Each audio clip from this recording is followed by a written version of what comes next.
Welcome to the Sleeping Almanac. Tonight we tell the story of the trickster who finally went too far, of a feast in a hall lit by gold where the gods of the north gathered to drink the ale of the sea giant Ægir, of one uninvited guest who walked in alone and would not leave until he had said every cruel and true thing he had ever been holding back, of the words spoken at that table, which the gods could not afterward pretend they had not heard, of a mountain hall with 4 doors, where one being sat alone, watching every direction at once, knowing it was only a matter of time, of a salmon in a waterfall, of the first fishing net ever made, and of how it was burned, and how the gods rebuilt it from the ash, of a hand that closed around a slippery tail in the dark water,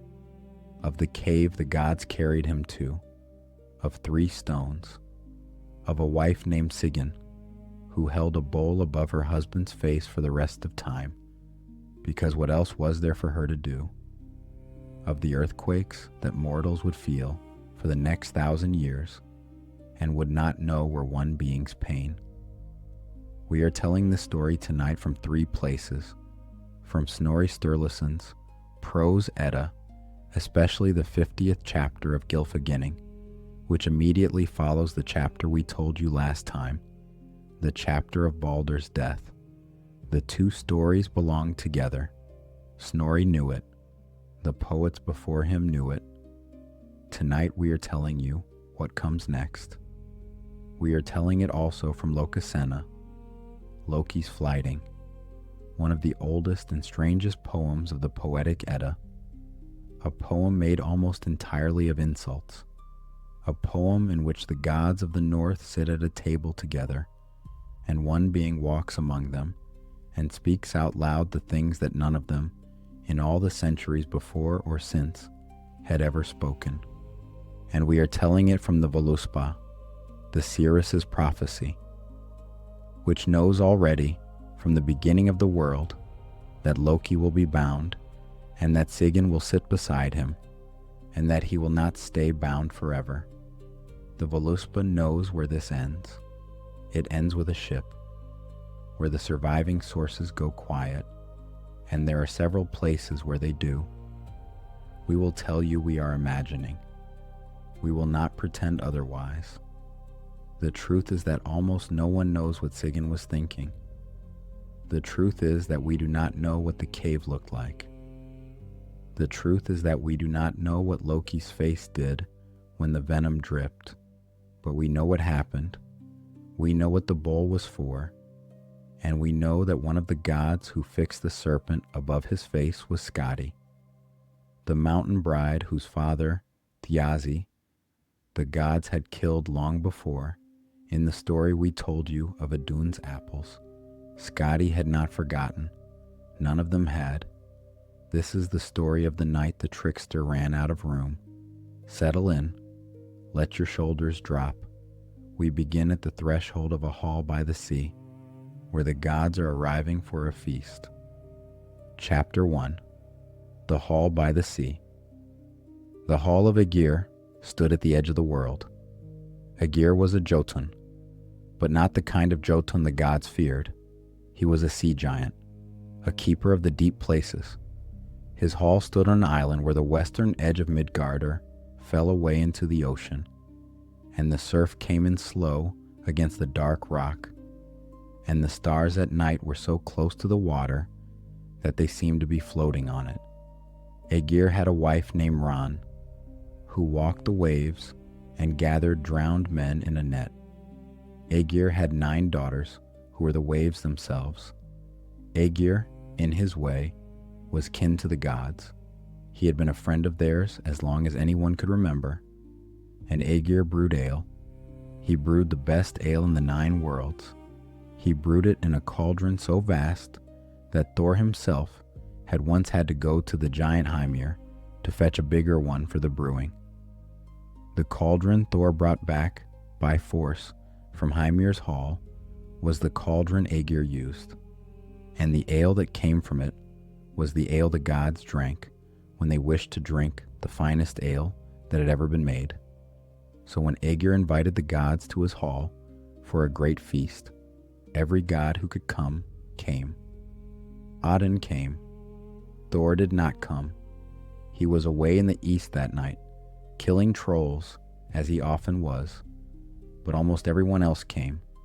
Bragi came, with his wife Iðunn, the goddess of the apples we told you about, the goddess of the gods' youth. Týr came, the one-handed god who had given his right hand to the wolf so long ago. Njordr came, the sea god of the Vanir, and his son Freyr, and his daughter Freyja. Freyja with her golden necklace, who knew how to weep. Heimdallr came, the bright watcher of the bridge. Skaði came, the mountain bride who had taken a husband from among the gods long ago for the killing of her father. Sif came, Thor's wife, with her hair of gold, and the lesser gods came too. Gefjun, the goddess of unmarried girls, the servants Bigvir and Bela, who attended Freyr, and Vidar, who said almost nothing. They came from every direction.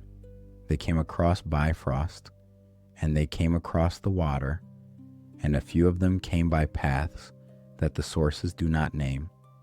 They came in their finest cloaks, and they came carrying nothing but themselves, because at Ægir's table no weapons would be allowed. That was the rule of the feast. The hall, when they entered, was not lit by fire. It was lit by gold. Ægir had set out gold around the walls of the hall, the way another host might have set out torches. Gold that glowed of its own accord, the way that some gold in the old stories did. The gold lit the long tables. The gold lit the carved beams of the ceiling. The gold lit the faces of the gods as they entered and took their seats. There was no smoke. There was no flame. There was only a soft, warm light everywhere that fell on everyone equally and did not move. It was beautiful. And there was a rule. The rule of Ægir's feast was the rule that all old halls had. At Ægir's table, there would be peace. No weapon would be drawn inside the hall. No old quarrel would be raised inside the hall. No insult would be given. The hall was a place out of the world, a place where the gods and their friends would simply drink and eat and tell stories and let the long winter night pass without trouble. That was the rule. Everyone knew it. Everyone honored it. The gods had honored it for as long as anyone could remember. And the ale was being poured by two servants. They were called Fimafengr and Eldir. They were not gods. They were servants Ægir kept in his hall. Fimafengr was the one who moved through the hall with the pitcher, refilling the cups, smiling, never spilling, never spoken to, but appreciated. Eldir was the one at the door. Eldir stood at the threshold and met each new arrival and took their cloak and welcomed them in. The gods sat. The ale flowed. The hall warmed with conversation. Bragi told a story. Iðunn laughed at something Freyja said. Týr, the one-handed, drank slowly with his left hand and listened. Njordr nodded over his cup.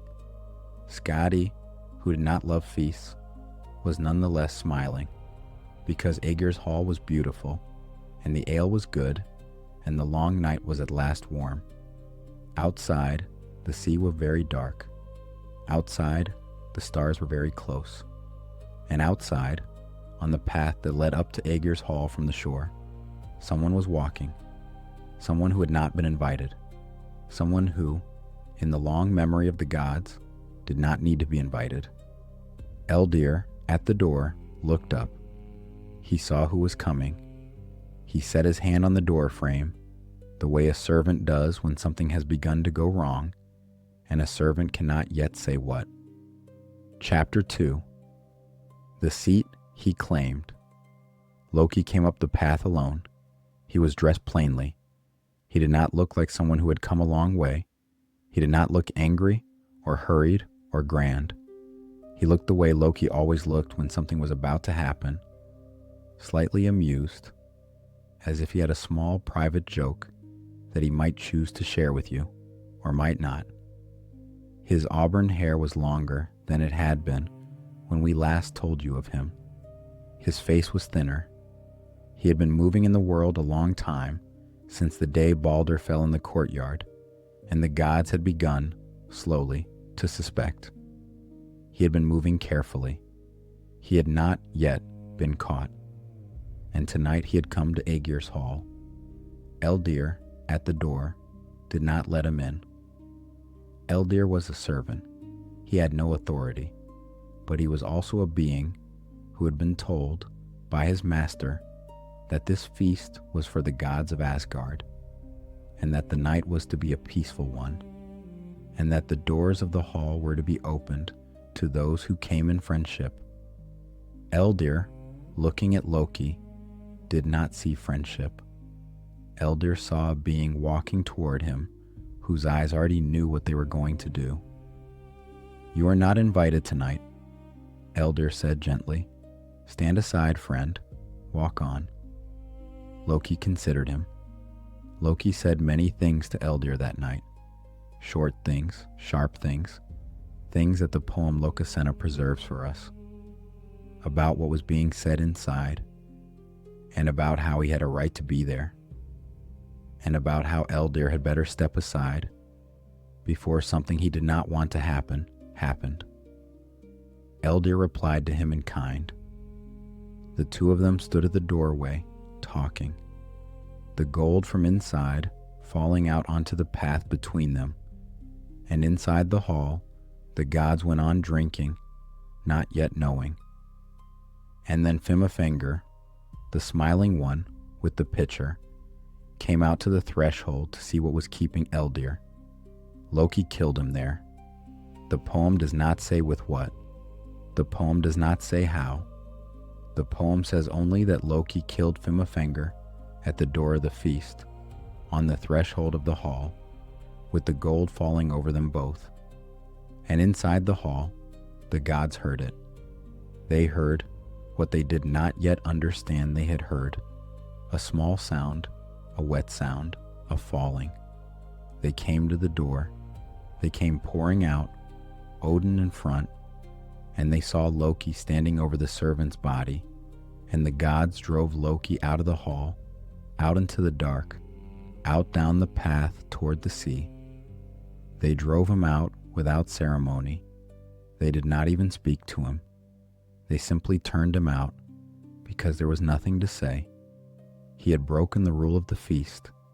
He had broken it in the worst way it could be broken. There was no question of his continuing inside. The gods went back in. They closed the door behind them, and they tried to begin the feast again, to set down their cups and pretend that what had happened at the threshold had not, in some small way, ended the night. They could not quite. The light from the gold was the same.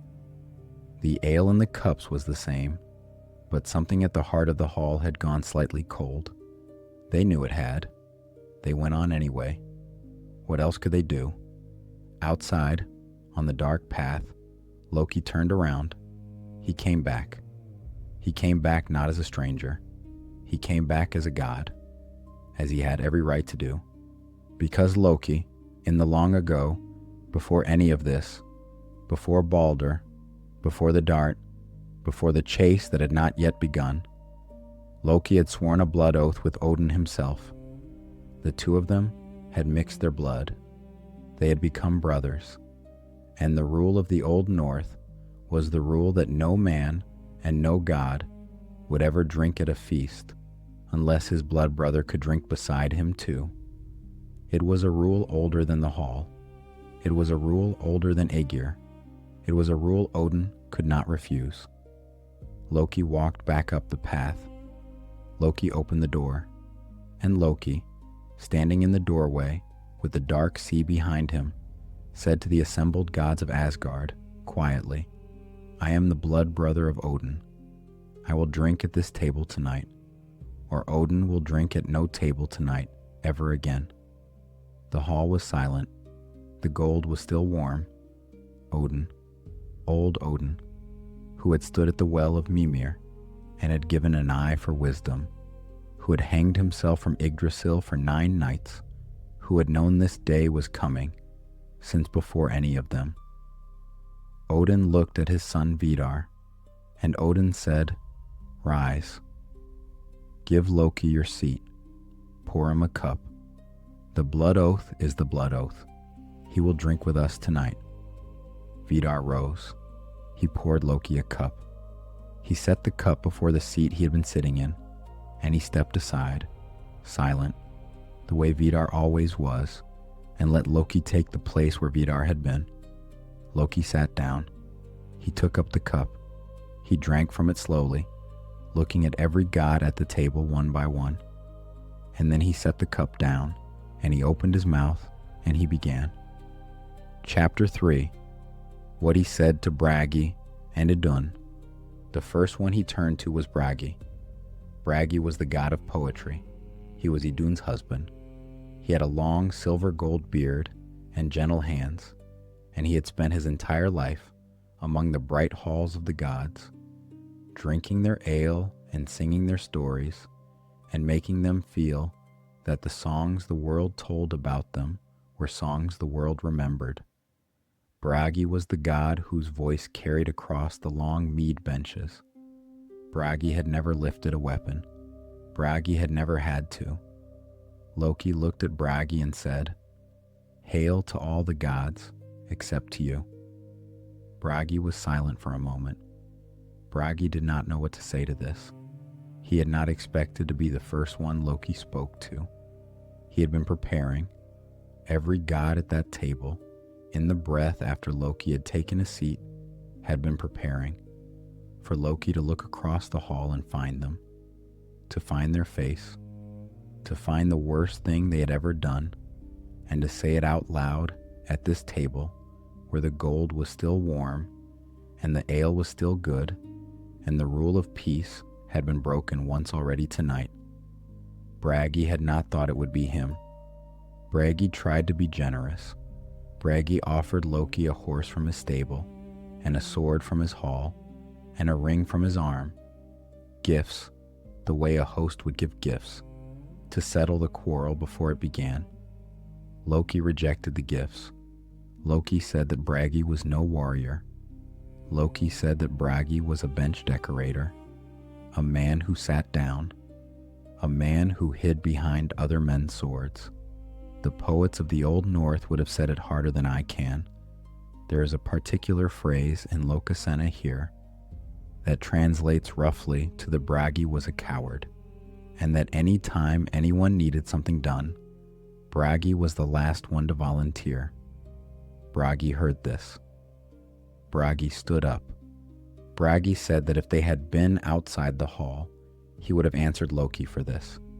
He said that they were not outside the hall.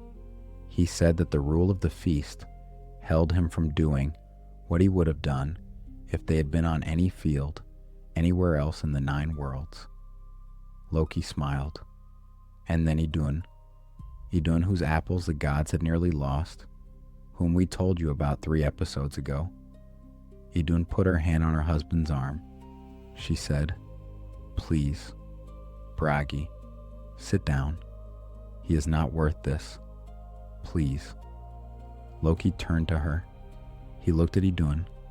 He looked at the small, soft face of the goddess of youth and renewal, the goddess who held the apples that kept the gods of the world from aging into death. He looked at her, and he said, and what he said was unsayable. What he said was that Iðunn had embraced the man who had killed her own brother, that she had wrapped her arms around her brother's killer, that she of all the gods at this table was the one whose own kin had been spilled, and who had then forgotten. The hall did not move. Iðunn did not answer. Iðunn had no answer. Whether what Loki said was true is a question that the surviving sources do not answer. The Eddas do not tell us who Iðunn's brother was, or what happened to him, or whose arms killed him. The Eddas have lost that part of the story. The Lokasenna preserves Loki's accusation and Iðunn's silence, and nothing else. We can read it as a wound the Old North knew, but the modern world has lost. We can read it as a wound Loki invented in that moment, and that no one knew how to deny. Iðunn lowered her hand from her husband's arm. Bragi sat back down. He did not look at his wife. And the gods around the table understood, finally, that this was what the rest of the night was going to be. That Loki was not going to throw stones at glass. That Loki was going to throw stones at the soft, tender, private heart of each one of them in turn. That the rule of the feast, the rule that said no old quarrel, was being broken, not from outside, but from one of their own. That the gods of Asgard were, tonight, going to be made to listen to their own buried things, said out loud, at a table where they could not stand and walk away. Some of them had wondered, in the silence after Iðunn dropped her hand, whether they should rise and leave. None of them did. You do not, when a thing like this begins, rise and leave. You sit, you listen, you wait to see whose turn is next. You hope, in a small, ungenerous corner of yourself, that yours will not be the worst. Loki turned, slowly, to the next god. Chapter 4. The Old Wounds. He turned to Gefjun. Gefjun was the goddess of unmarried girls. She was, in the Old North, the patron of women who had not yet given themselves to anyone. She was a quiet goddess. The sources tell us little about her. We know she had once plowed an island free from the body of Sweden, using 4 giant sons in the shape of oxen, and we know that she walked among virgins and watched over them. We know that she was kind. We know that in the brightness of the Asgard halls, she had a small and gentle place. Loki looked at her across the table and said, "I know about the youth." Gefjun's face did not change. She did not look up. Loki said, "I know about the necklace. I know what you gave for it. I know which youth gave it to you, and what you gave him in return, that he might give the necklace to you. I know what your hand did under your cloak that night, Gefjun, when the bright lamp was burning low. I know. There is no other source for this specific accusation. The Lokasenna preserves it. No other Eddic text confirms a youth and a necklace ever traded hands at Gefjun's bedside. What the old sources do say of Gefjun is that pattern we mentioned a moment ago. The plowing of the island, the night with King Gylfi, the bargain of the body for the land. So the shape of the accusation is not foreign to her. The shape of the accusation is something the Old North could have believed of Gefjun, but the specifics, the youth, the necklace, the lamp burning low, those are Loki's alone. Whether they were a real wound the Old North remembered, or a real wound Loki invented in the moment, or a slight twisting of the Gylfi story to make a familiar shape feel like a private hurt, that we cannot tell you. Gefjun did not deny it. The gods of the table, looking at the small, quiet goddess of unmarried women, suddenly were not sure what they had been told before and what they had not. Óðinn spoke. Old Óðinn, the All-Father, the one who had given an eye, the one who had hung himself from the great tree for 9 nights, the one who had brewed war and wisdom. Óðinn said, "Loki, stop."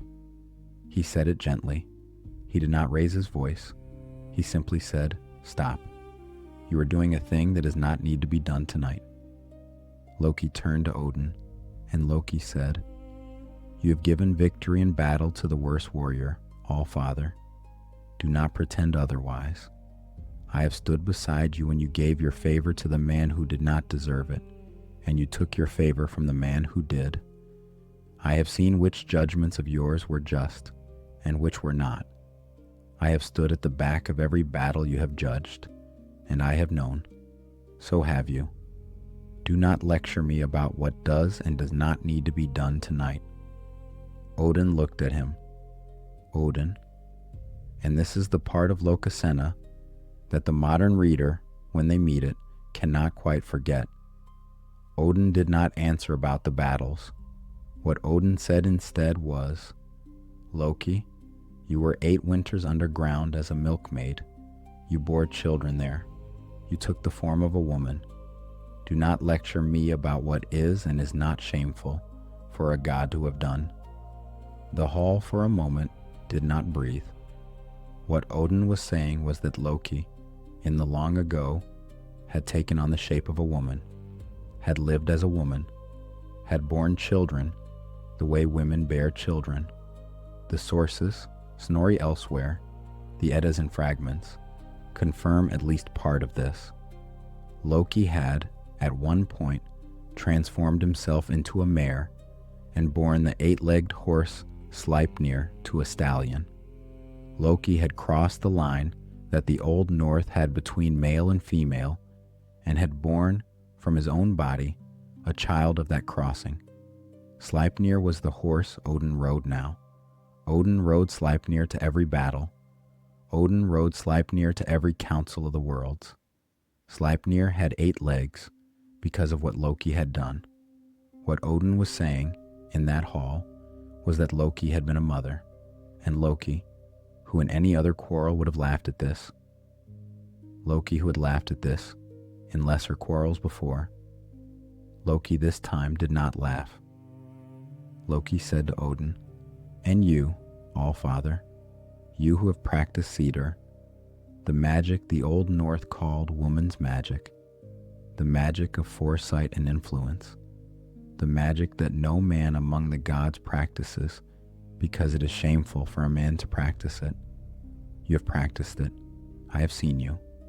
You have whispered into the runes, the way only women whisper. You have danced the dance that only women dance. You have done with magic what only women do. Óðinn lowered his cup. Óðinn said, I have. The hall heard the All-Father admit it. The hall heard Óðinn, the highest of the gods, the one who held the spear Gungnir and rode the 8-legged horse, heard him say at his own table that yes, he had practiced the woman's magic. He had whispered into the runes. He had crossed the same line Loki had crossed. And then Frigg, who had walked the worlds, asking every living thing not to harm her son, Frigg spoke. Frigg said, Husband, do not give him this. Do not give him your old secrets here. He is not worth them. Loki turned to Frigg. He looked at the goddess whose son had died only a season before on a courtyard in Asgard with a small mistletoe dart in his chest. He looked at the goddess who had walked the entire world, asking each rock and each plant to spare her son. He looked at her and he said, Frigg, when Óðinn was banished long ago and his throne stood empty, you took his brothers Vili and Ve into your bed, both of them. You did not wait. You did not wait for your husband. You took his brothers into the place that was his place, and you held them there, and you let them have what they wanted, the way a wife does. I know this. The whole hall knows this. The whole world knows this. Frigg sat very still. Frigg did not answer. The sources are silent about whether Loki's accusation was true. There is a fragment in one source, only one, that suggests Óðinn was once exiled by his brothers, and that Frigg did, in his absence, share his throne with the brothers who had taken it. The fragment is unclear. The fragment may be a misremembering. The fragment may be Loki's invention, but Frigg, in the Lokasenna, does not deny it. Frigg, in the Lokasenna, looks at Loki and looks away. And then Frigg spoke, not loudly, not in anger, the way a mother speaks when she has nothing left to lose. Frigg said, Loki, if my son Baldur were sitting at this table tonight, if my son Baldur were at this feast with the rest of us, you would not be allowed to leave this hall alive. You would not be allowed to finish your cup. You would not be allowed another breath at the gods' table. My son Baldur is the only god in all of Asgard who would have stopped what you are doing tonight by standing up and saying no. The hall, for a moment, almost relaxed. Almost. It almost felt, for a breath, like a normal thing. A mother speaking the name of her dead son to remind the room that loss had been suffered here, that even Loki should have the grace to be quiet in the face of it. Then Loki spoke. Loki said, Frigg, do you want to know why your son Baldur is not sitting at this table? Frigg looked at him. Loki said, do you want to know why Baldur did not ride into the hall this evening? Why he is not laughing at his father's side? Why his mother walks the worlds with red around her eyes? Frigg did not answer. Loki said, it was my doing, Frigg. It was me. I was the one who learned that you had missed a plant in your walking.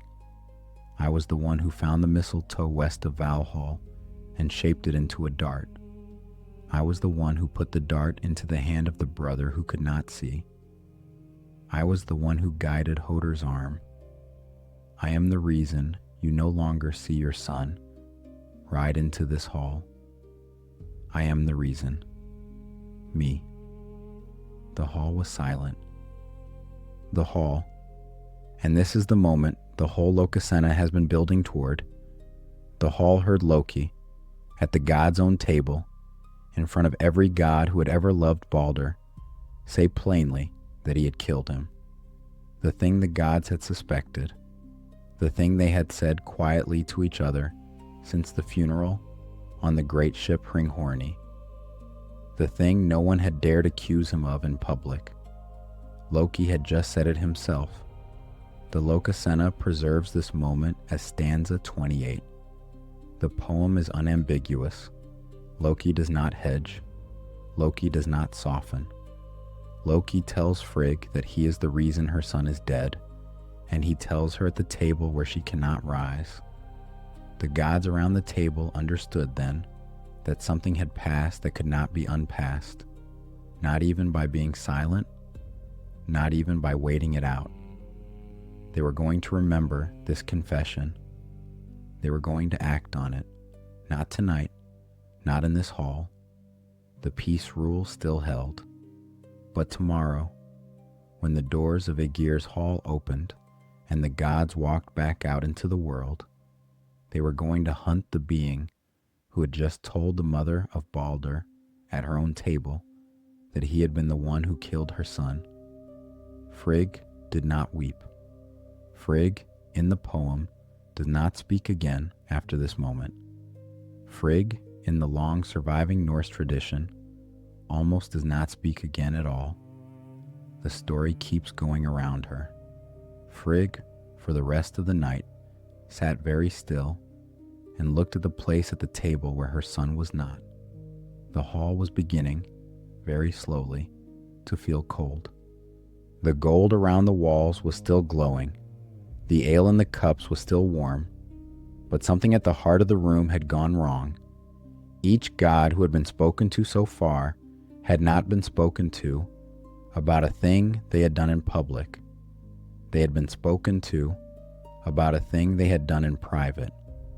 The private things were the things they had not, in the long history of their being gods together, ever expected to hear, said out loud at a table. The private things were the things they had carried alone.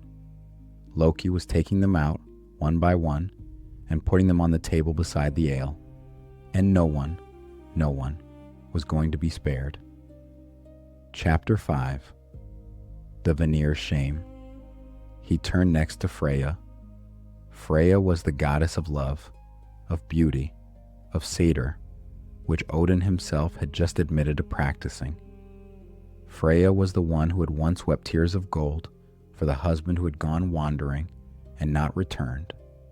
Freyja was the one who wore the golden necklace called Brisingamen, which she had bought, the old story said, from 4 dwarves in a cave, by sleeping one night with each of them in turn.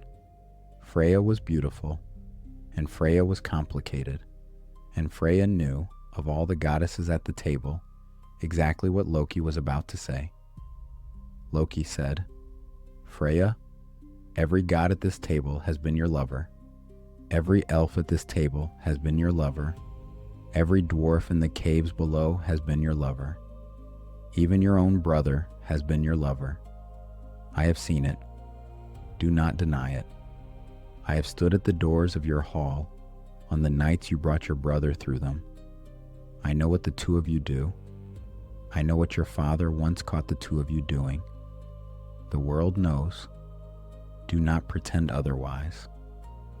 This accusation, unlike the others, has a small thread of source evidence behind it.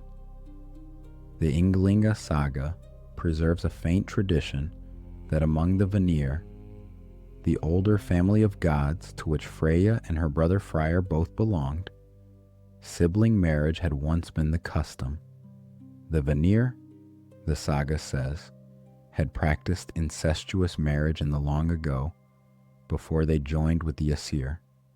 When they came to live among Ódinn's people, that custom was set aside. But it had existed. The accusation was not pure invention. The accusation was the dragging out into the bright light of the gold-lit hall of a Vanir custom the Æsir had agreed to forget. Freyja did not answer. Freyja in Lokasenna only said, "Loki, your tongue is a thing that'll be silenced. There will come a day when the gods bind you, and when your mouth is closed for what comes after. I will live to see that day." Loki laughed. He laughed a small laugh, not loud, as if she had said something gently amusing. He turned to her father. Njordr was the god of the sea, the patron of sailors, the father of Freyja and Freyr. He was an older god. He had come into Asgard from the Vanir in the long ago hostage exchange that had ended the war between the two families of gods. Njordr had been a hostage. Njordr had been sent to Asgard to live as a sign of peace, the way kings of small countries used to send their sons. Njordr was not, by birth, of the Æsir. Njordr was, by treaty, among them. Loki looked at Njordr and said, "You were a hostage. Do not forget what you were. And what is more, the daughters of the giant Heimir, when they passed by you on the eastern road, urinated into your mouth the way they would into a chamber pot. They mistook you for one. They did not even know who you were. They saw a man of the sea standing by the road, and they thought him a vessel, and they relieved themselves into him. I have heard the story. The whole North has heard the story.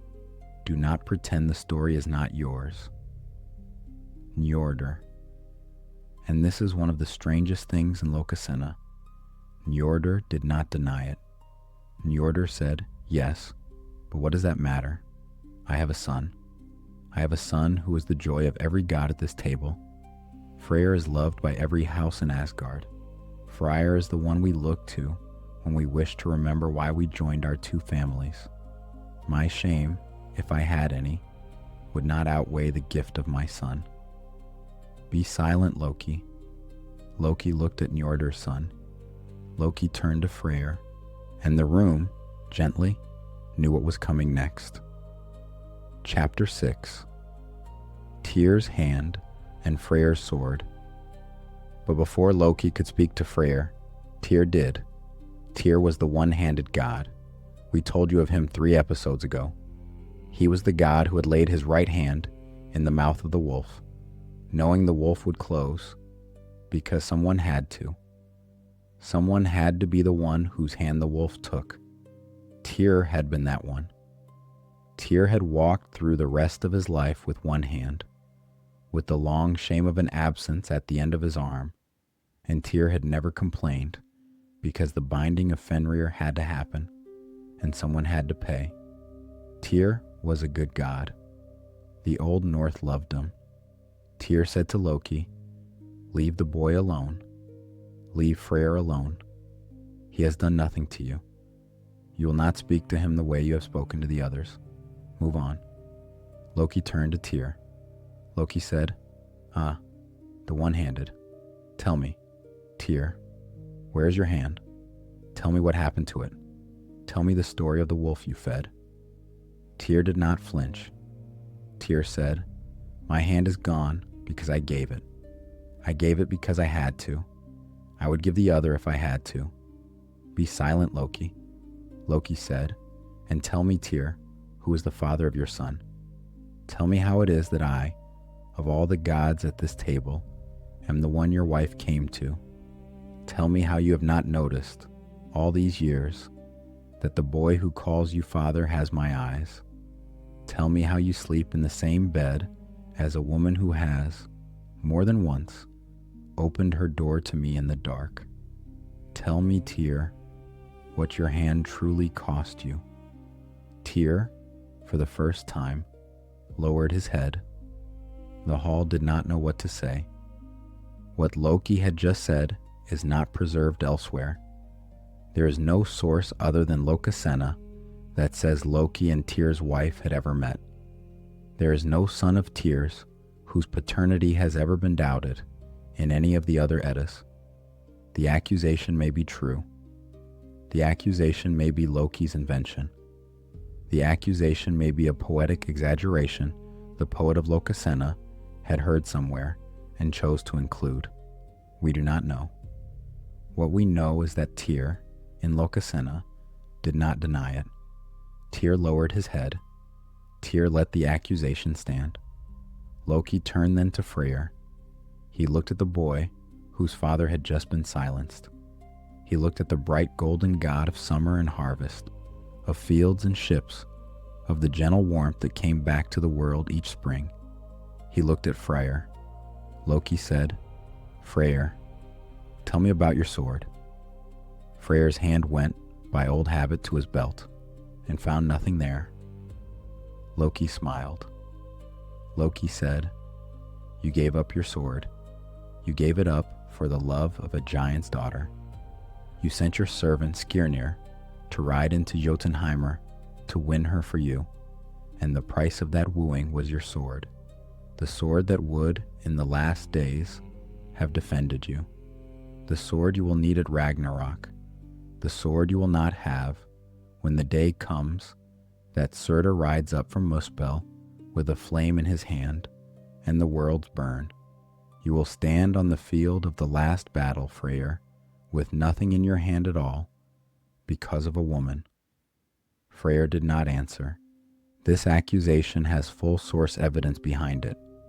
The poem Skirnismal, which we will tell you the story of in another episode, preserves the entire story of how Freyr fell in love with Gerdur, the daughter of the Jotungeimir, how he sent his servant Skirnir to woo her on his behalf, and how Skirnir's price for going was Freyr's sword, the sword that would fight on its own, the sword that had been Freyr's most prized possession. Skirnir succeeded. Gerdur came to Freyr, and the sword was gone, and would not come back, and Freyr will indeed, in the prophecy of Ragnarok, fall on the field without it. It is one of the saddest small details of the end of the world, and Loki, at the table, had said it out loud. Freyr did not lift his head. His servant Bigvir, a small, loud, nervous voice, started to speak in defense of his master, the way a servant who loves his lord cannot keep himself from doing. Bigvir said, "If I were as great as Freyr, Loki, I would crush you. I would grind your bones the way the mill grinds corn. I would." Loki turned. Loki said, "What is this little chattering thing? What is this small thing? Tell me, Bigvir, where you were when the gods of Asgard fought. Tell me what corner you hid in. Tell me what bench you crept under. Tell me which crumbs of bread you swept up at the feet of your master, while real beings died. You are not a god. You are not a man. You are a little thing that lives at Freyr's heel. Go back there. Be silent. I have not yet finished. Big Veer sat down. Big Veer did not speak again. The hall, by this point, the hall that had been bright and gold and warm at the beginning of the evening, the hall had become a place where the gods of the north were sitting, very still, looking into their cups, listening to the rain begin against the high windows of Ægir's hall. None of them were drinking.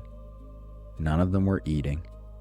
None of them were speaking, except when Loki addressed them, and then only as long as it took to be told what they had done, and to lower their heads and to let the next god be addressed. Loki had not yet finished.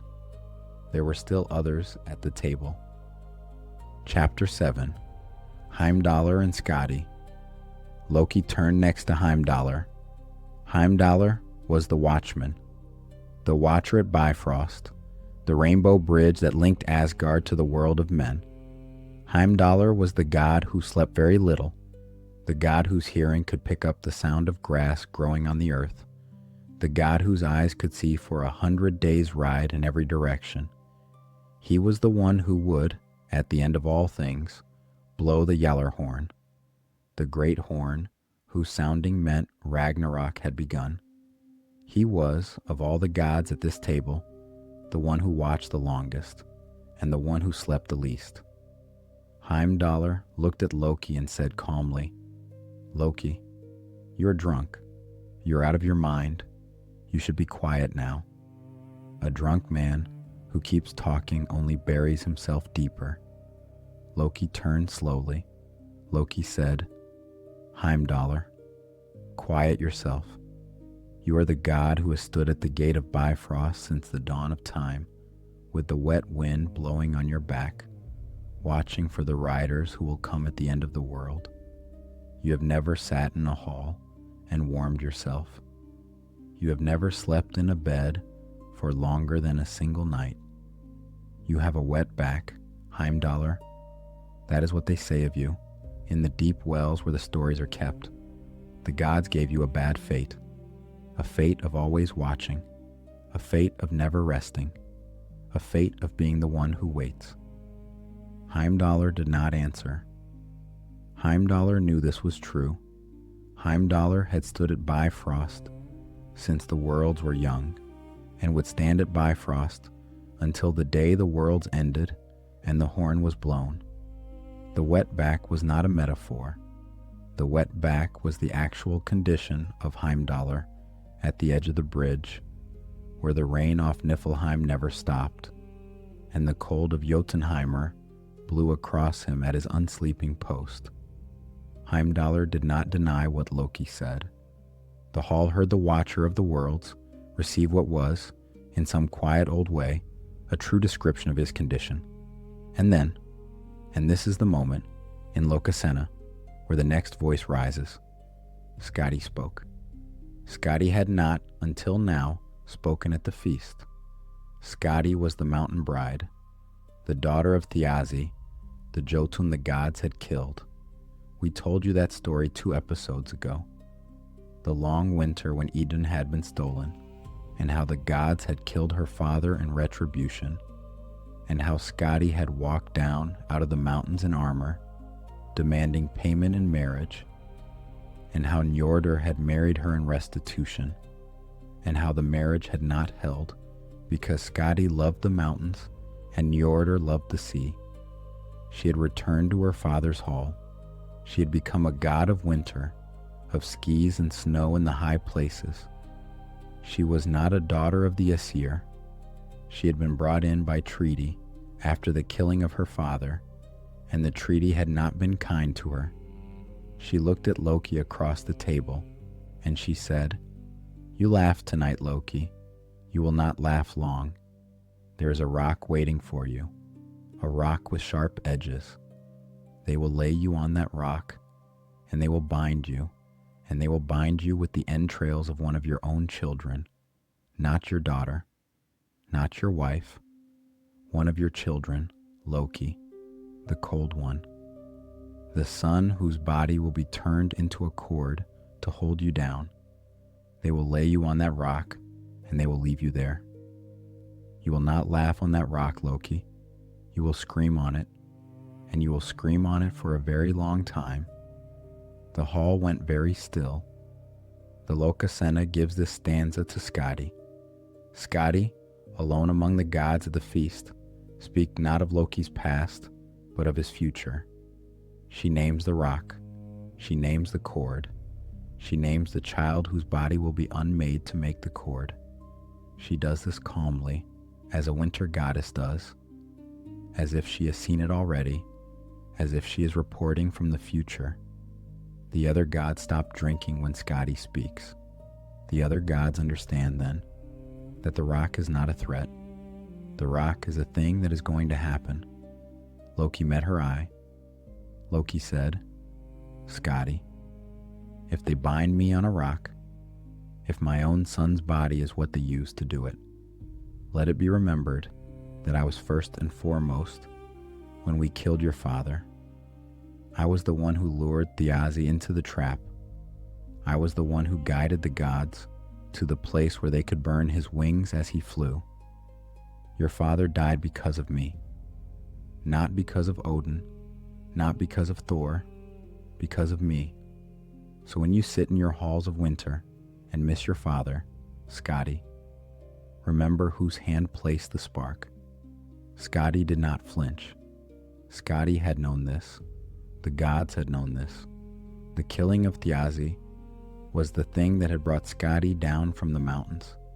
Skaði had walked into Asgard with that knowledge in her chest and had taken Njordr in restitution. The marriage had failed, but the wound had not, and Loki had, by speaking it tonight, made the wound public again, made us stand up in the hall and breathe. Skaði said, yes, Loki, you were the one. So all the kindness I have shown you since then, every council you sat in at my mountain halls, every hospitality I gave you in winter, was given to the man who had killed my father. I gave you my temple. I gave you my house. I gave you bread at my own hearth. And you, in return, gave nothing. The hall watched the winter goddess and the trickster look at each other across the gold. Loki said one more thing. Loki said, and this is the line from stanza 52 that the modern reader of Lokasenna finds the cruelest of all the night. Loki said, lighter words, Skaði, were the words you spoke when you wanted me in your bed. I remember those words. Do you? The hall heard it. Skaði had, at some point, in some way, the surviving sources do not preserve, said warm things to Loki. The sources do not tell us whether she had ever invited him to her bed. The sources do not tell us whether Loki was lying. The sources tell us only that Loki said this, and that the hall heard it, and that Skaði did not answer, and the hall, again, watched a woman be made small. The rule of the feast still held. No one rose to strike Loki, but the gods were beginning, very quietly, to count the seats between them and the door. Chapter 8. Sif and the Coming of Þórr. Loki turned to the next goddess, but this time, the surviving poem tells us, this time the next goddess rose, before Loki could speak. Sif rose. Sif was the wife of Þórr. She was a goddess of the harvest, a goddess of the fields, a goddess whose hair, golden, long, famous in the Old North, was said to be the wheat itself, the standing grain of late summer. She was, by the time of this feast, one of the calmest gods at the table. She had not, until now, spoken to Loki. Sif rose now. Sif took a horn from the table, a crystal horn. The Lokasenna names it, and tells us it was old, that the mead inside it was old, that it was the kind of cup the gods kept for ceremonies that did not happen often. She filled it. She walked it to Loki. She set it down in front of him with both hands, and Sif said, "Loki, drink this and be welcome. And consider, when you drink it, that there is at least one woman of the Æsir who has done nothing against you. There is at least one woman in this hall who has nothing to confess. Drink. And let that be the truth that ends this conversation." The hall, quietly, almost broke into relief. The hall almost, for the small space of Sif's gesture, believed the night might still be salvaged. Sif was offering Loki a way out. She was offering him the chance to stop. She was telling him, with the cup in front of him, that some of the things at this table were still good, that the rule of the feast might be honored, that she, the wife of the absent Þórr, was inviting him to be small enough to step back. Loki picked up the cup. He looked at the gold mead inside it. He drank. He set it down. And he said, "Yes, Sif, yes. There is one woman at this table who has done nothing wrong. If you do not count the night that you and I lay together, the night when Þórr was away, the night when you came to me, Sif, in the hall where your husband sleeps. You and I lay together. You and I knew what we were doing. Þórr did not know. Þórr still does not know. But I will tell him, Sif. I will tell him when he comes home. I will tell him what his wife did when he was away." Sif lowered the cup. Sif sat down. Sif did not, in the surviving poem, answer. The sources do not, anywhere else, tell us that Loki and Sif had been together. The story of Loki and Sif is, in the wider sources, the story of Loki cutting her hair, a famous old prank where Loki sneaks into Sif's chamber while she sleeps and shaves her head, and the gods make him put it right by procuring the wig of gold from the dwarves. That story is known.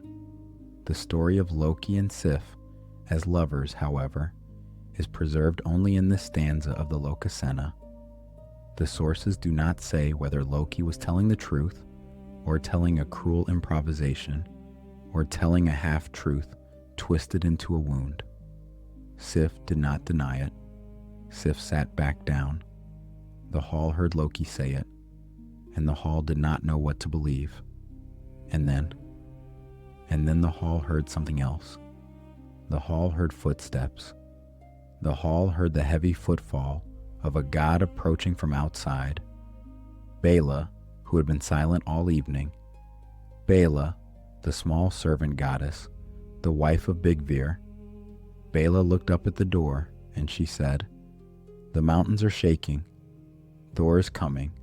The hall heard it then. The cups on the table rattled. The walls of Ægir's hall trembled. The gold around the wall swayed, very slightly. Þórr had been in the east. Þórr had been killing trolls. Þórr had not been at the feast. But somewhere, in some way that even the surviving Eddas do not fully explain, Þórr had heard.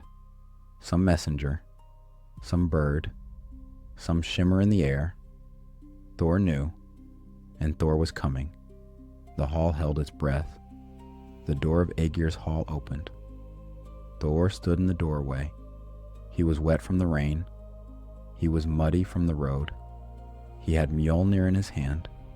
His beard, in the light of the gold glowing walls, was the color of wet oak. His eyes were not angry, exactly. His eyes were patient. The eyes of a god who had ridden a long way to do something that he had been ready to do for a very long time. Þórr stepped into the hall. Loki turned to him. Þórr said, "Loki, stop talking." It was not an order. It was not a threat. It was a request almost. The way a tired god speaks when he has heard enough. Loki said, "Þórr, son of the earth, why are you angry? You will not be so brave when the wolf opens his jaws and swallows your father whole. You will not be so brave at Ragnarok, Þórr. Your hammer will not save him. Your hammer will not save you. You will fight the world serpent. You will kill him. You will take 9 steps, and then you will fall. I have seen this. The Völuspá has seen this. You and I both know what is going to happen, Þórr. So do not stand in this doorway with your hammer and pretend you are not afraid. Þórr lifted Mjolnir. Þórr said, I will send you to the gates of hell, Loki. I will end this feast with one blow. Loki said, You remember, Þórr, the night you crawled into the giant's glove, the night you and your companions huddled in the dark thumb of Skrymir's glove and shook with fear at his snoring. You were the great Þórr that night too, and you were the small one in the giant's glove. I was there. I remember. You can swing your hammer at me now, Þórr, but I remember when you hid. Thor's hand tightened on Mjolnir. The rule of the feast still held. No weapon would be drawn inside Ægir's hall, not even by Þórr, not even tonight. Þórr stood in the doorway with the hammer in his hand and his eyes on Loki, and Loki stood at the table with the cup in his hand and his eyes on Þórr, and the hall held its breath, and the rule held. Loki set down his cup. Loki said, I have said what I came to say. I have addressed every god at this table. I have placed every secret on the wood beside the ale. I am done. I will leave now. And I will leave because of you, Þórr, because I know that even the peace rule will not stop you if I stay another breath. So I leave. And Loki walked out of the hall. He passed Þórr at the door. Þórr did not strike him. Þórr, the law of the feast still binding him, let him pass. And as Loki stepped over the threshold, he turned one last time to Ægir behind him, and he said, Ægir, your hall will burn, your gold will go cold. No peaceful feast will gather here again. The world remembers the gods who hosted this night, and the world will remember Ægir's hall as the place where the peace of the gods broke. The world will not forgive you for what you let happen tonight. Then Loki was gone. The door closed behind him. The rain, somewhere outside, was still falling. And the gods of the north, all of them, every one of them, sitting at the tables of Ægir's hall, looked at one another in silence and understood, finally, that this had been the last feast. Chapter 9. The Mountain Hall. The story leaves the hall of Ægir behind. The story walks, with Loki, up into the mountains. The Lokasenna ends with Loki stepping over the threshold. The Lokasenna does not tell us where he went, or how long he ran, or what he did with the time. For that part of the story we go to Snorri Sturluson, to the 50th chapter of his Gylfaginning, which preserves, in his calm 13th century prose, the part of the myth that the older poems leave dark. Loki ran. He did not, the source tells us, run home. He did not return to Sigyn, his wife, who waited for him in his own hall in Asgard with their 2 boys. He did not return to his old places. He understood, the way a hunted thing understands, that the moment the gods finished their feast at Ægir's hall, they would come for him. So he ran. He ran east. He ran into the mountains that stand at the edge of the world. He ran into the cold, high country where the gods do not often go, where the streams are clear and bright, and the rocks are sharp, and the wind moves between the peaks in a constant low hush. He ran until he could not see Asgard behind him. And then he ran further, and then he stopped. He stopped at a high mountain. The mountain, Snorri tells us, was crowned by a flat stone shelf, broad enough to build a small hall on. Below the shelf, the mountain fell away in cliffs on every side, and in the cliffs below the shelf, the streams that came down off the mountain gathered into a single waterfall. The waterfall of Fránangr, the source calls it, which fell in a long white ribbon into a dark pool at the bottom of the cliffs. Loki stopped at the shelf. He built a hall there. He did not build it like a god's hall. He did not build it for warmth, or for company, or for feasting. He built it for one purpose only. He built it so that he could see who was coming. He gave the hall 4 doors, one in each wall, facing the 4 directions of the world. From the eastern door, he could see the rising sun and the path that came up out of the valley below. From the western door, he could see the setting sun and the place where the wind came down from the high peaks. From the northern door, he could see the cold country, and from the southern door, he could see the way that ran back toward Asgard. He sat inside the hall, and he watched. He watched all 4 doors at once. He turned and turned and turned. He did not, in this part of the story, sleep, or if he slept, the source does not tell us so. He kept the 4 doors in his eye. He watched for the gods, and then, when watching exhausted him, he went down to the waterfall. This is the part of the story the Old North remembered most clearly. Loki, who could take many shapes, who had been a mare and a fly, and an old woman and a hawk. Loki took the shape of a salmon. The salmon was a careful shape. A salmon is a thing that lives in a current. A salmon is a thing that knows where to lie in the water so that the moving current itself becomes a hiding place, so that the very water that should reveal you becomes the shadow that hides you. A salmon, lying in the dark pool below the waterfall, can be invisible even to a watcher standing 2 paces away. The light bends, the shadow moves, the eye loses the fish. Loki, in this part of the story, became that fish. He slipped into the cold water of the pool below Fránangr. He felt the current take him. He felt his body, his god's body, his trickster's body, become long and silver and dark-backed. He felt his breath change to the slow gill breath of a fish. He felt the cold press against his sides. He felt the rhythm of the current. He lay in the deepest shadow of the pool with the waterfall pounding white above him, and he waited. He did this every day. He climbed up to the hall in the morning. He sat in the hall and watched the 4 doors.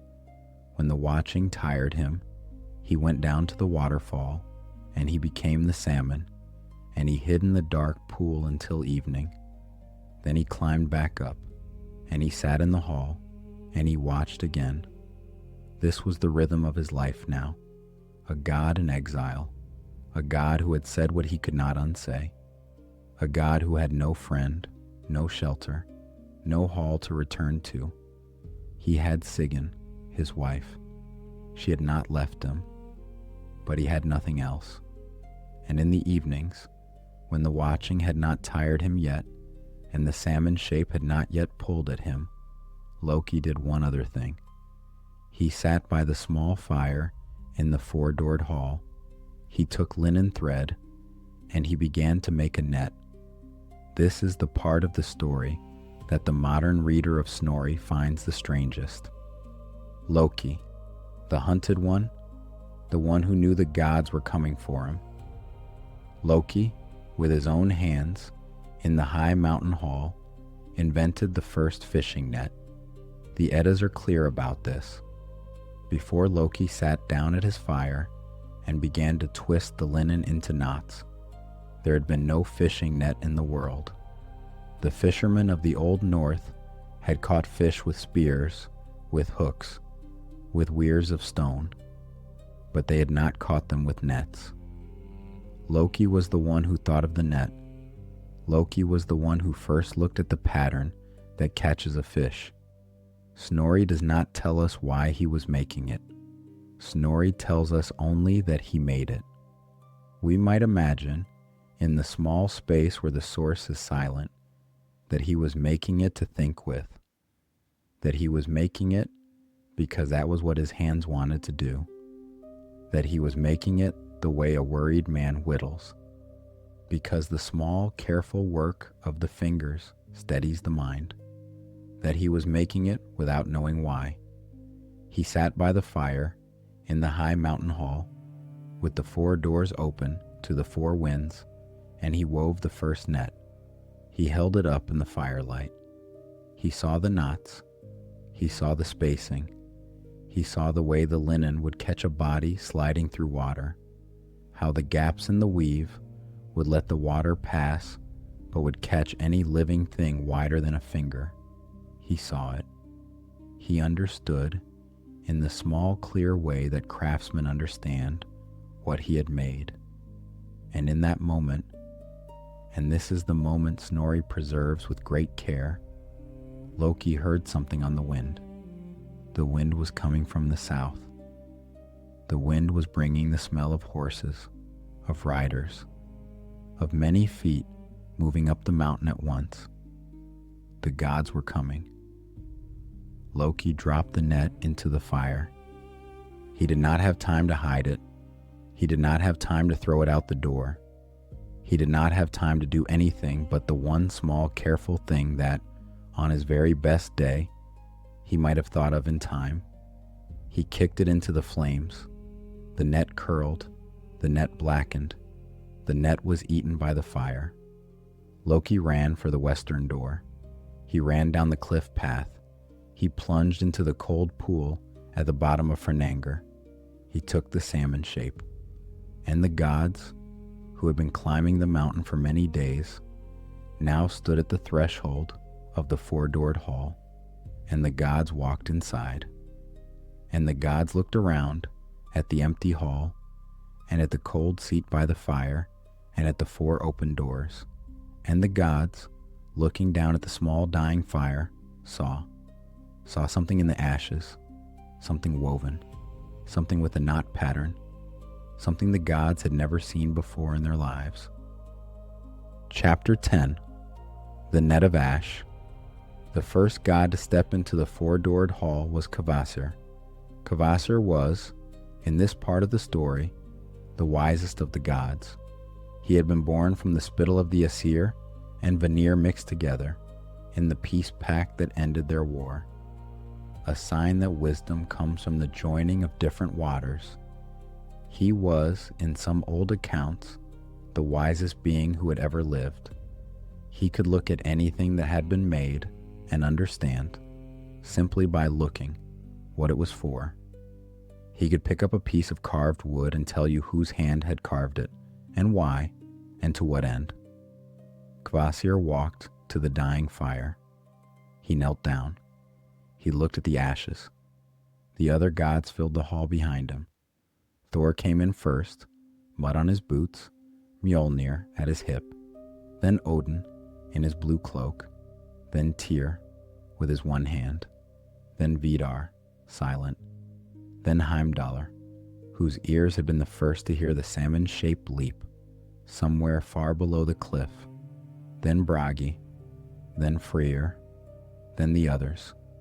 They filled the small 4-doored hall. They stood around Kvasir.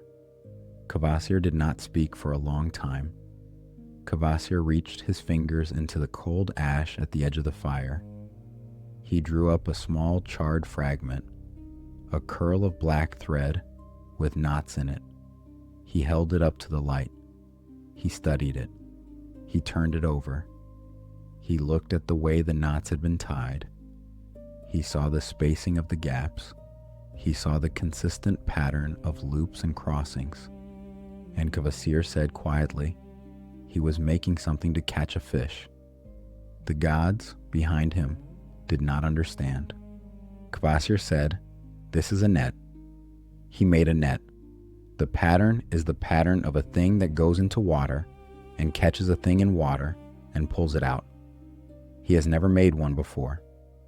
We have never made one before, but this is what it is. He has invented it here, in this hall, while he was waiting for us, and he was using it, or planning to use it, for himself, because he is in the water below. He is the thing he was going to catch. The gods understood. The gods understood at the same moment that Loki was in the pool below the waterfall, and that he was in the shape of a fish, and that the tool he had just invented to escape them was the very tool they could use to catch him. Kvasir said, "We will rebuild the net." The gods sat down in the hall. They worked through the rest of the day. They gathered the burned thread from the fire, what they could rescue. Where the linen was too charred to use, they replaced it with new linen, copying the knot pattern exactly. They worked by Kvasir's hand and by Kvasir's eye. Þórr held the cord. Tyr, with his one hand, tied. Bragi sat against the wall and watched. Óðinn watched everything. By evening, the net was rebuilt. It was wider than the burned one. It was stronger. The knots were tighter. The gods, copying the work of the trickster, had made an improvement on the trickster's own invention. The net was, by now, a god's net. They carried it down the cliff path. They came to the bank of Fránangr.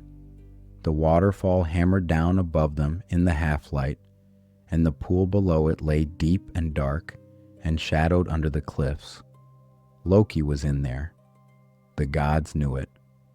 Loki, in his salmon shape, was lying in some dark stone shadow at the bottom of the pool, holding very still, hoping the gods would not know how to find a thing that did not want to be found. The gods stretched the net between two of them. They began at one bank. They walked it across the pool. They walked it slowly. They walked it together. They walked it the way fishermen would walk a net for 10,000 winters after this, in every cold river of the north, because Loki had invented the net here, in this story, and the gods had reconstructed it here, on this evening. And from this evening forward, the children of men would know how to take a fish from a river. The pattern was leaving the world of the gods and entering the world of work. It would not be lost again. The net came across the pool. Loki, on the bottom, felt the water change. He felt the small currents of the linen passing above him. He felt the shadow of the weave move across the stones.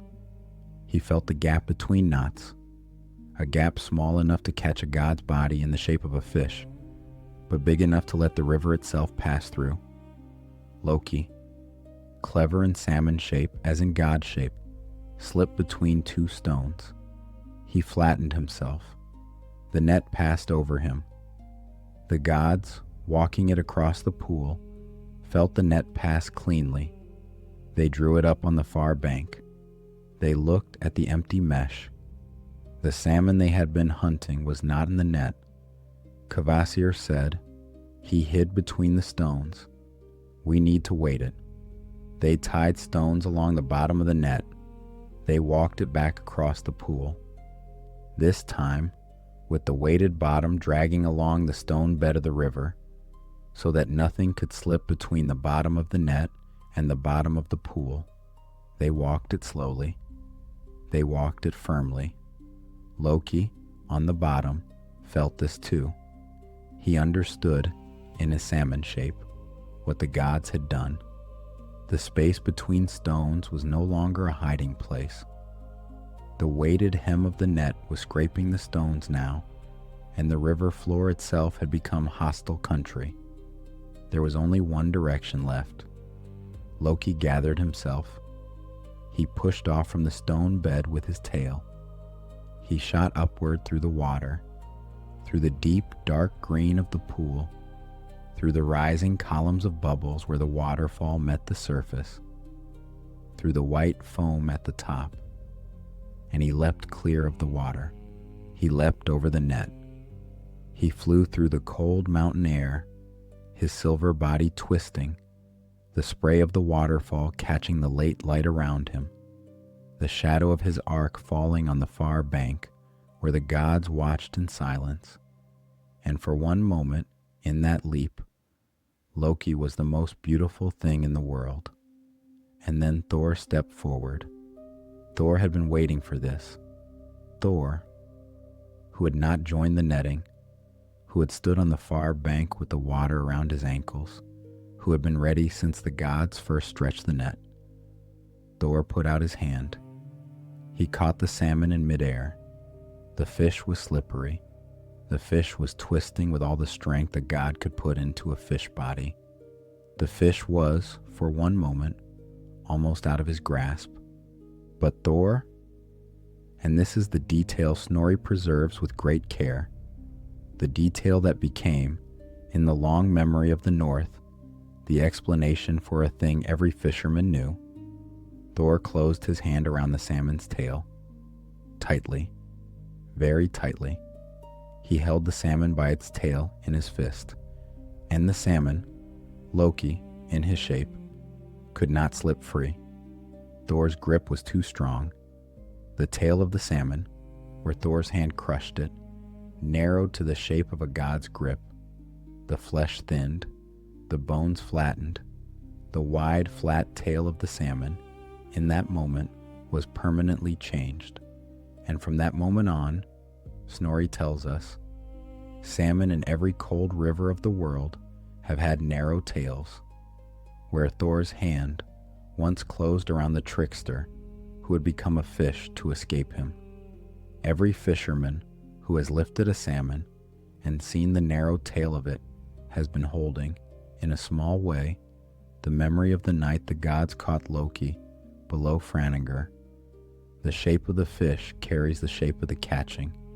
The shape of the catching carries the shape of the god's hand. Loki, in Þór's grip, twisted. Loki tried to take his god shape back. Loki tried to become the trickster again, but Þórr did not let go. And the gods, Kvasir, Óðinn, Týr, Vidar, all the rest, gathered on the bank around them. And the gods looked at Loki, who was still half fish in their hands. And the gods understood that the long story of Loki at the gods' tables, of Loki at the gods' feasts, of Loki in the gods' company, that story was over. What came next was a different story. What came next was a cave. Chapter 11, The Three Stones. The gods led Loki down the mountain. They led him on foot. They did not put him on a horse. They did not let him walk free. Þórr held him by the back of the neck. Týr held his arm with the one hand he had. Óðinn walked behind. Vidar walked beside. The rest of the gods followed in a long, quiet line. They led him to a cave. The cave was somewhere in the high country between Asgard and Jotunheimr, a place that does not appear on any of the maps the surviving sources preserve. It was a deep cave, with a low mouth and a wide chamber inside. The gods knew it. The gods had chosen it. The gods had decided, before they left the river, where they were taking him. They walked him into the cave. The cave was cold. 3 stones stood in the cave. 3 large stones, set up in the cave by the gods themselves, before the gods had gone east to look for Loki. The gods had prepared this. The gods had known, when they left Asgard, what they would do with him when they caught him. The 3 stones were not random stones. They were the stones the gods had measured and placed. 1 stone was set so that it would be under his shoulders. 1 stone was set so that it would be under his loins. 1 stone was set so that it would be under his knees. Loki saw the stones. He understood what they were. He did not, in the surviving sources, speak. The sources do not preserve any further words of Loki from this moment forward. The Lokasenna had given him his last words at the feast. The capture had been silent. The binding was silent. Loki, who had talked the gods of the table into rage, who had said every cruel and true thing he had ever held back, had no words for this. He was finally mute. The gods led him to the stones. They laid him down on the 3 stones, his shoulders on the first stone, his loins on the second, his knees on the third. He lay across them as if across 3 altars. Then the gods sent for his sons. His sons were 2 boys. Their names were Narfi and Vali. They were the sons of Loki and Sigyn. Sigyn, his wife, who had been waiting for him in Asgard, while he sat in the high mountain hall and watched the 4 doors. Sigyn had borne them. Sigyn had raised them. They were the only 2 children Loki had, who were also Sigyn's children. Loki had other children, by other mothers, who were the wolf Fenrir and the world serpent and the dark goddess Hel. But Narfi and Vali were the boys of his marriage. They were the boys Sigyn had named. The gods brought them to the cave. This is the part of the story the modern reader of Snorri finds most difficult. The gods in the cave transformed Vali. They turned him into a wolf. How they did this, the source does not tell us. Whether it was Odin's magic, or some older charm, or the work of some god whose name has not been preserved, Snorri does not say. He says only that Vali was turned, that he was a boy when he entered the cave, and a wolf when he came out of the next breath, that he no longer recognized his father, who lay across the 3 stones, that he no longer recognized his brother, who stood beside him, and the wolf Vali, driven by whatever fury the gods had put into him, tore his brother Narfi apart. The cave became, for a moment, a place no story in the surviving sources matches for darkness. Narfi was killed. The gods watched. Loki, on the stones, did not look. Or, the sources do not say. We do not know if Loki watched, or if Loki closed his eyes, or if Loki had any choice about whether to watch or not.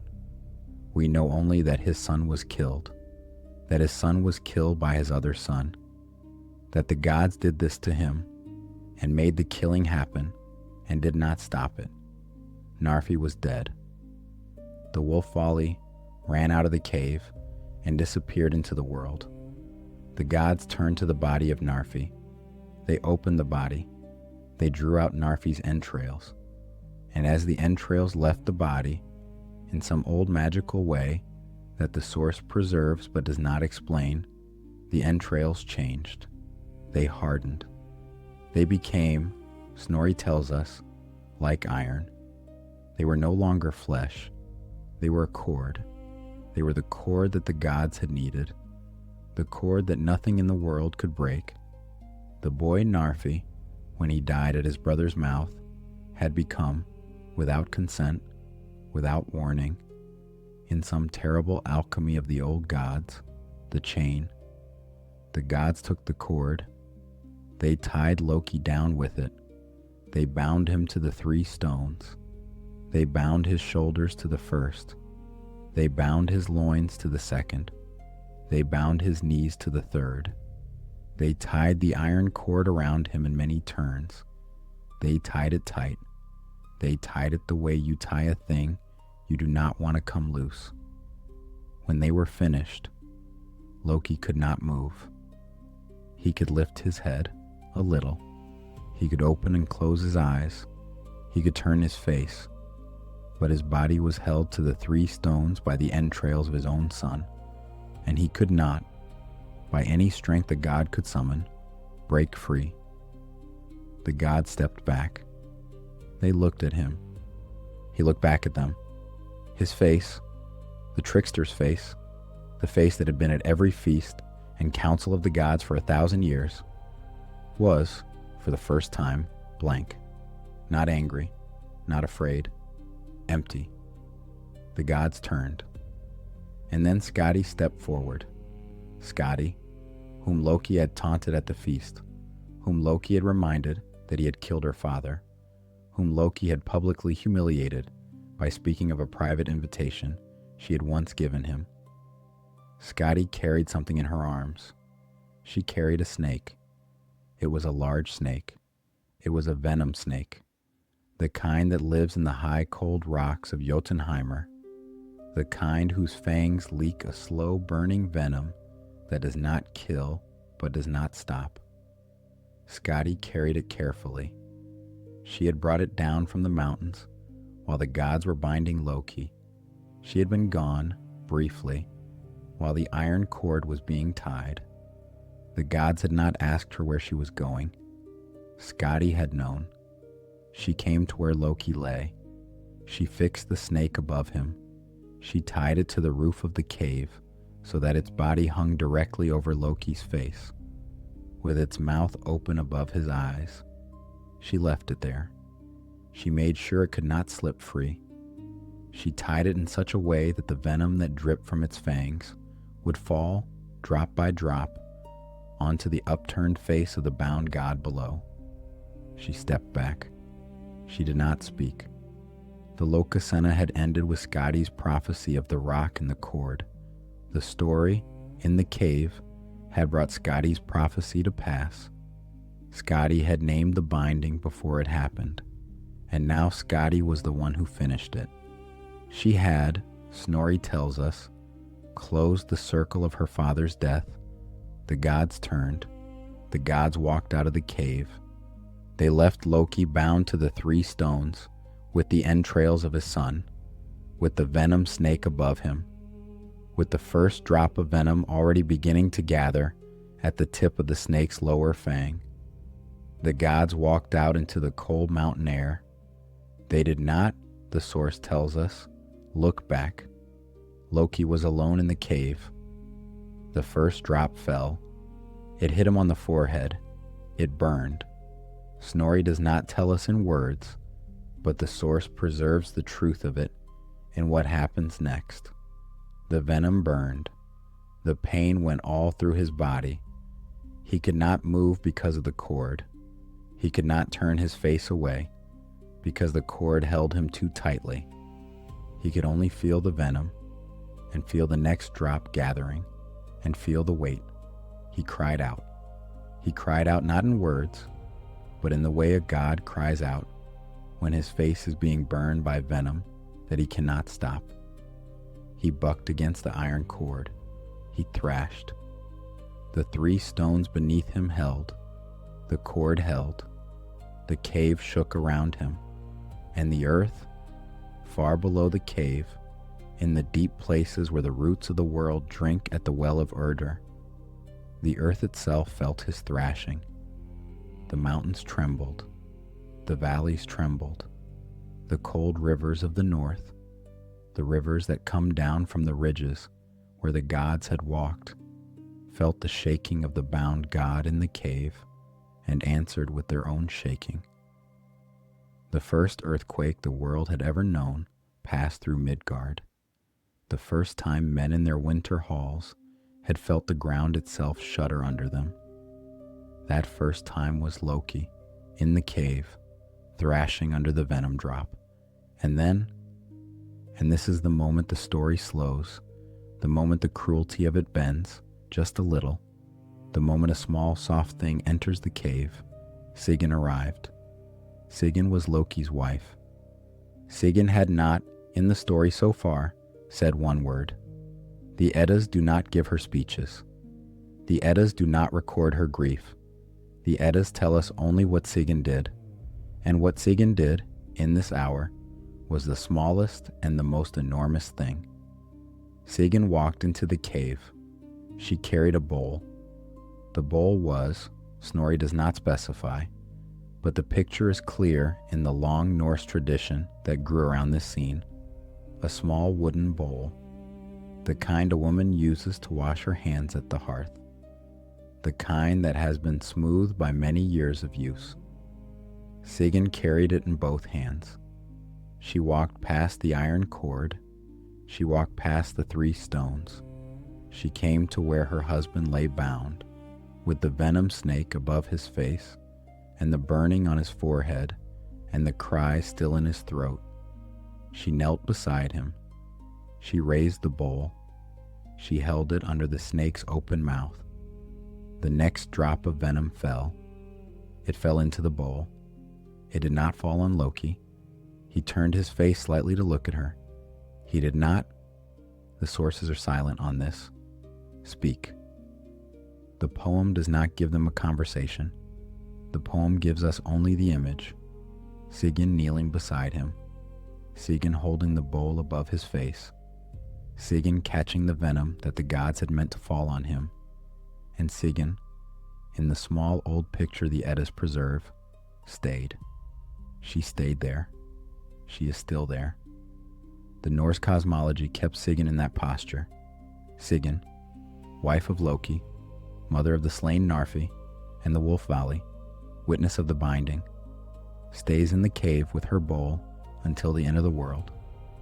The Eddas do not move her. The Eddas leave her there. She stands beside her bound husband, holding the bowl above his face, catching what she can catch. And when the bowl fills, because the bowl is small, and the snake is large, and the venom is endless, Sigyn must turn and pour the bowl out. She must walk to the wall of the cave and tip the venom onto the stone. She must walk back.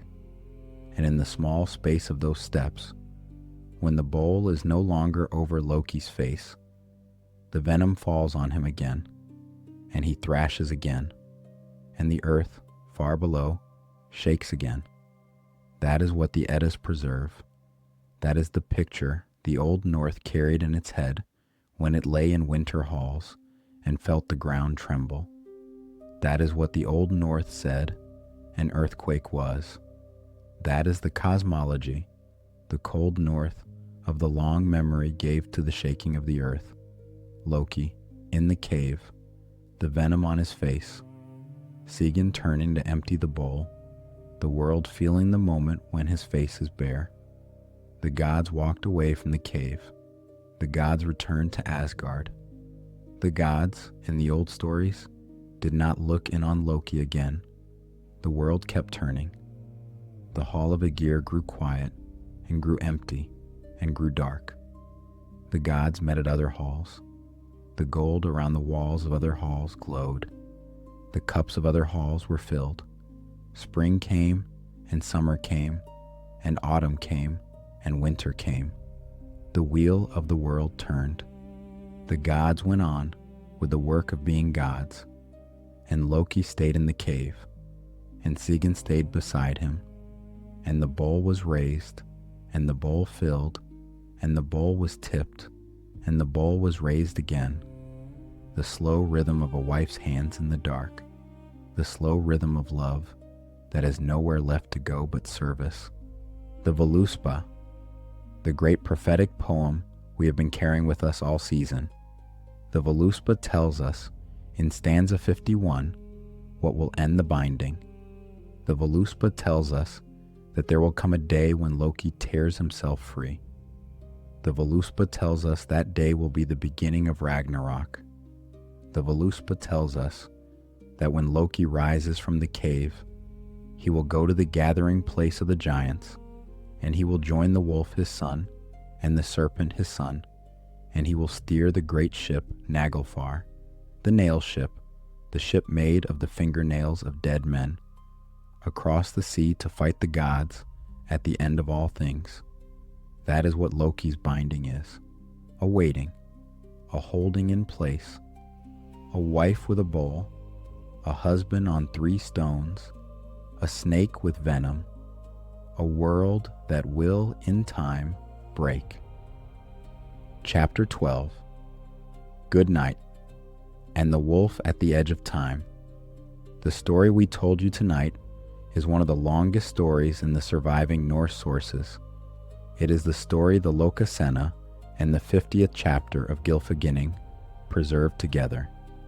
The story of how a god of the Æsir, a god who had sat at every council of the gods, a god who had walked beside Óðinn at the dawn of the worlds, became the prisoner at the bottom of the cosmos. the story of how the table broke, the story of how the binding came, the story of how Sigyn became the one who holds the bowl. It is also, and this is the part the modern reader of the Eddas sometimes misses, the story of the last evening before the world began to count down. Because the binding of Loki is, in the Old Norse cosmology, the beginning of the end. The Norse universe, you remember, has a shape. The shape is a great tree, and at the foot of the tree there's a well, and beside the well there sit 3 sisters who weave the fates of every living thing. The 3 sisters are Urdur, who is what has been, Verdandi, who is what is becoming, and Skuld, who is what shall be. The 3 sisters have been weaving the cloth of the world since the first morning, and the cloth, like all woven things, has an end. The end of the cloth is Ragnarok. We have been telling you, since the first night of this Almanac, that the cloth was woven toward Ragnarok. We have shown you the wolf Fenrir in episode 4, being lured onto an island and bound with a silken cord and biting down on Tyr's hand as the gods betrayed him. We have shown you Skirnir in another story, riding to Jotunheimr to bring back the giant bride for Freyr, and Freyr giving away the sword that he will need at the last battle. We have shown you Óðinn, the All-Father, riding the 8-legged Sleipnir down to the gate of hell to interrogate a dead woman about a dream his son had had. We have shown you Baldur, the most beautiful of the gods, dying on a courtyard in Asgard with a small mistletoe dart in his chest. We have shown you Hermodr, riding 9 nights into hell to bring him back, and failing, and returning empty-handed. We have shown you the gods burning Baldur's body on the great ship Hringhorni, and now, tonight, we have shown you the binding. Each of these stories, the wolf, the sword, the dream, the death, the burning, the binding, is a single step the world has taken toward Ragnarok. The Norse believed the world was not, in this slow late age, in equilibrium. The Norse believed the world was tilting.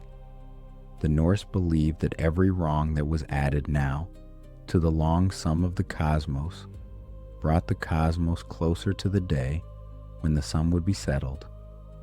The binding of Loki is the deepest of these steps, because Loki, bound now in the cave with the venom dripping on his face, will not stay bound forever. The Voluspa tells us, in its 51st stanza, that the day will come when Loki rises. The day will come when the cord made from his son's entrails will break, and the 3 stones beneath him will crack, and Loki will walk out of the cave. The day will come when Loki goes to the eastern shore. The day will come when Loki finds, waiting for him on the beach, the great ship Naglfar, the ship made from the nails of dead men, the ship the Norse believed was being built quietly through the centuries by the unkempt dead, the ship that would be ready when Ragnarok came.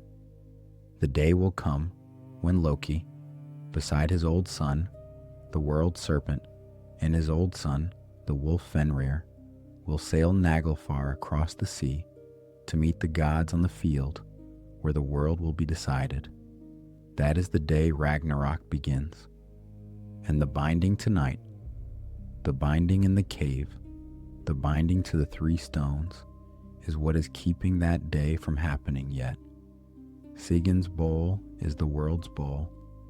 Every drop of venom Sigyn catches is a day the world has not ended. Every drop she empties is a moment when Loki thrashes, and the earth shakes, and the world remembers that the binding cannot hold forever. This is what the Old Norse meant by an earthquake. This is what the Old Norse meant by the slow turning toward Ragnarok. This is what the Old Norse meant when they said the world was running out of time. You and I dear listener, are living in that running out of time. The Norse cosmos imagined every age as a slow countdown, the gods locked in their last late years, the world thinning, the long evening before the dark. The Almanac you are listening to tonight is the Almanac of those last years. Each episode is a day on the slow calendar. Each story is one more drop in Sigyn's bowl. We will keep telling you the stories. We will tell you, next time, of Þórr and his great fishing trip with the giant Heimir. When Þórr and Heimir went out into the open sea, and Þórr cast his hook and pulled up, on the end of his line, the world serpent itself, the great Jormungandr, his old enemy, the one he is fated to fight at Ragnarok. We will tell you of the moment when Þórr raised his hammer to strike the serpent dead, and of the moment when Heimir, in fear, cut the line. We will tell you of the serpent dropping back into the dark sea. We will tell you of the long failed shot. We will tell you of the way that story, too, is a step closer to the end. That is the story you and I will tell together on Wednesday. But for now, the cave is dark, and the snake is dripping, and Sigyn is kneeling, and Loki is silent. The gods have walked away, and the world has turned, and the wind in the cold north is moving over the cave mouth, and Sigyn, patient, faithful, with no other place to go, is holding the bowl. Good night, dear listener, wherever you are tonight, whatever bed you are in, whatever quiet room, whatever soft pillow you have laid your head on. Let the picture of Sigyn beside her husband be the last picture you carry into sleep.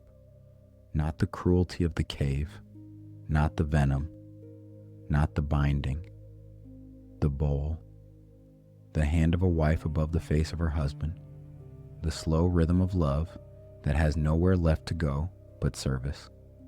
Let that be what you take with you down into the dark. Let the wolf at the edge of time wait. Let the great ship Naglfar wait in the cold east. Let Ragnarok wait. Tonight there is only the cave, and Sigyn, and the bowl. And tonight there is only your bed, and your breath, and the room around you growing dark. Sleep. The Sleeping Almanac will be here on Wednesday with another story from the Old North. New episodes every Wednesday and Sunday at 8 o'clock in the evening. If the story carried you down into sleep, if Sigyn's bowl was the last picture in your mind before the dark came, leave a quiet small note in the comments. We read everyone. We tell each other in the morning who slept. Sleep deeply, sleep without dreams, and wake into a quieter world.